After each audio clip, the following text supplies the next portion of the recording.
Hello everyone, we are out here in Dipper Harbor, just a stone's throw away from Maces Bay, where I am going to meet Maggie. She has a salon there called the Snipper Ship. I can't wait to meet her, and I actually think she's gonna give me a little tour of the area before we dive in. Let's go.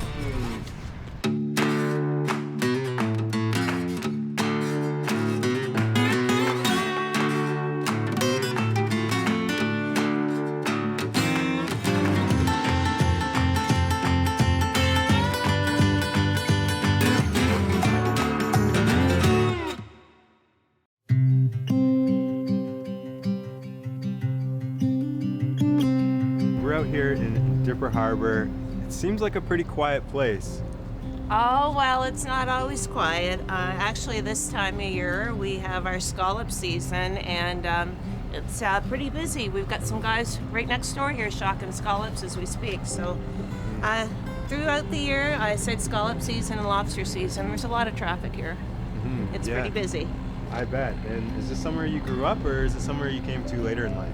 I actually grew up in the village next door called Maces Bay, and it's another fishing village as well. Okay, so another village, not a city, a town, a village. That sounds pretty small. It's pretty tiny, yeah. There's probably maybe a couple hundred people in Maces Bay. Wow. So as a teenager, young adult, what kind of stuff did you guys do to stay entertained? Well, we'd play on the beaches. We'd pick periwinkles. My father and grandfather were fishermen, so there was always bait bags to fill and things like that. So I guess that's what kids did around here, mostly around the water. Wow. And have you ever been out on any of these boats? I sure have.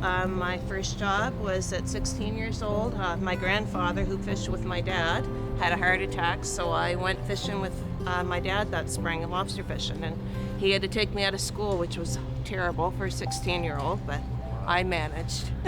Nice. Well, I think your shop isn't too far from here. What do you say we go over and check it out? Sounds good. Let's go snap some scissors. Let's go.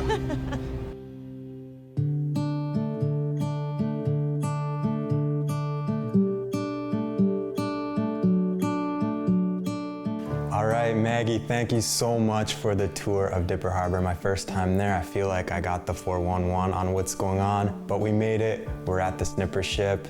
Tell me about your salon. I opened the first original Snipper Ship back in 2001, and I had that location at a little place called Canal, New Brunswick. And if you're not familiar with that, it's just on the outskirts of St. George.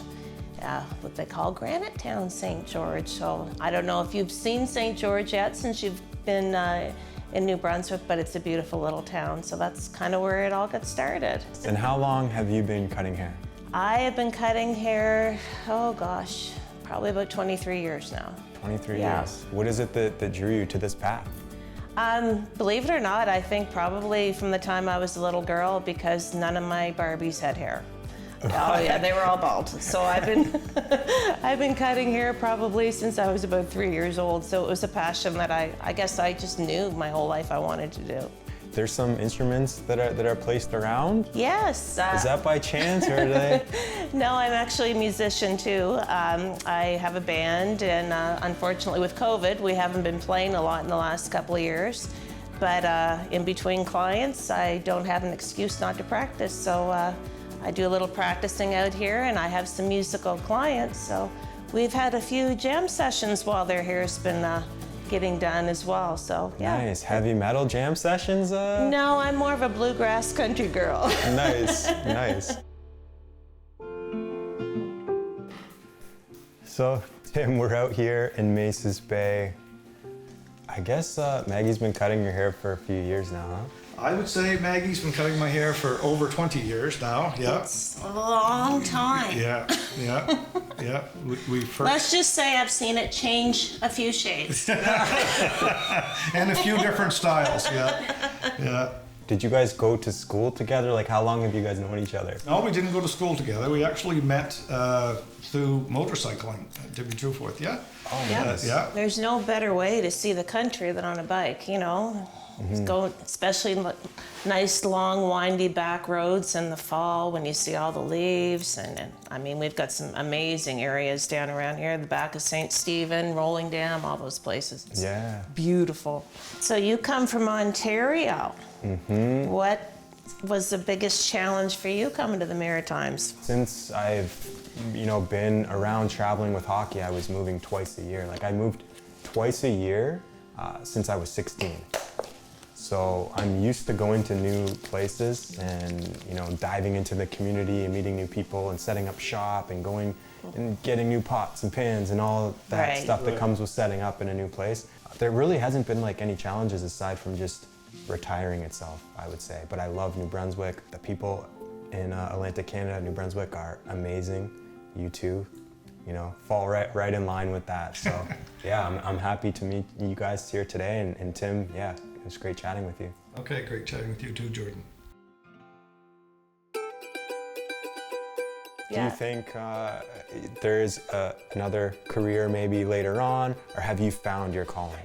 I think for the most part, I found my calling. I did join the local fire department, and I did go through 2 years of training, and I got my certificate as I'm a frontline firefighter now. So that's been kind of cool, and I can give back to my community a little bit that way. So, and I like to challenge myself, it's fun to step out of your comfort zone and try something a little bit different once in a while too, so. What made you want to be a firefighter? Well, my brother, he's a career firefighter, and thought that I might like it because I do, like to live on the edge a little bit. I like adventure, so yeah, it's been fun. Wow, that's interesting. Yeah, so you're a bit of like a Jill of all trades, so to speak. I guess so. You're riding motorcycles, fighting fires, cutting hair. You're doing it all. Yeah, I like to be busy.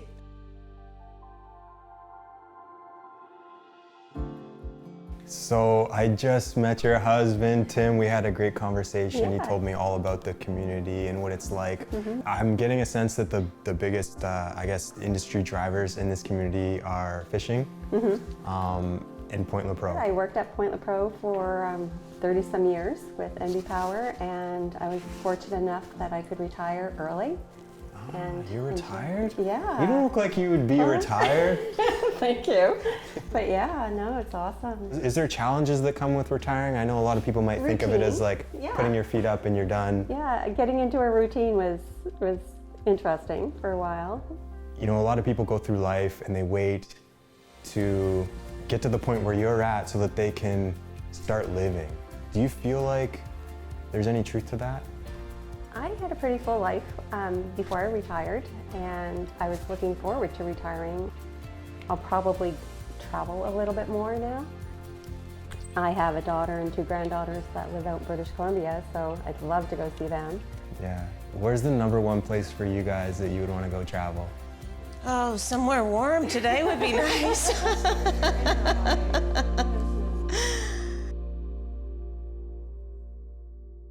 I think it's really cool that you serve your community in more ways than one.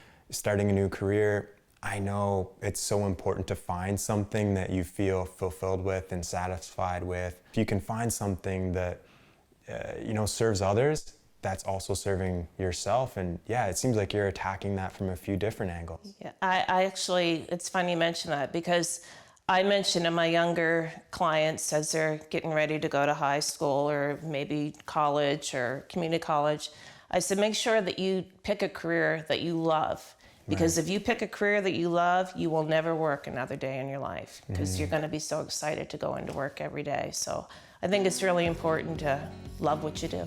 Okay, Maggie, thank you so much for having me today. Thanks for the tour of Dipper Harbor. I loved meeting Tim and Colleen. I love seeing you work. If I'm ever in Maces Bay, I know where to come to get my feathers trimmed and lined up. Awesome. Thanks for coming. Thanks for having me. Well, I certainly had a great time today out here in Maces Bay, talking with Maggie, Tim, and Colleen, getting to know a lot about the snippership, the community, and them as individuals. I know if I'm back in Maces Bay, I'll be stopping in for sure. Can't wait to see where we go next. See you guys in the next episode.